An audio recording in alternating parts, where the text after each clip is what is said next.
এটা কি লিখলাম বলো তো? হাসাই, তাই না?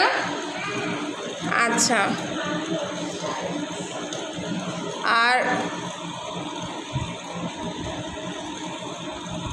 এটা কি লিখলাম বলো? থ। তাহলে আজকে আমরা হর্ষাই দিয়ে থ লেখা শিখবো, ঠিক আছে? আচ্ছা, মনোযোগ দিয়ে দেখো। প্রথমে আমরা যে হর্ষাই লিখি না, তার জন্য কি মাত্রা দেওয়া লাগে না? আচ্ছা, কিন্তু থয়ে কি মাত্রা আছে? থয় কিন্তু মাত্রা নেই, যে উপরটা ফাঁকা, তাই না?